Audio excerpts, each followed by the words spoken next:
Sawyer, I have a story to tell you. Do you want to hear it?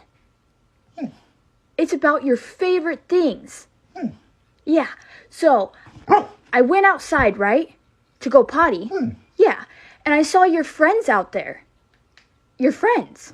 I know, I'm sorry. But guess what they had? Guess. Treats. Yeah, and a ball. And toys. Yeah, and so I was like, well, I need to ask Dad if Sawyer can have a treat. And they said you could. So do you want a treat? Are you a good girl? Say yes.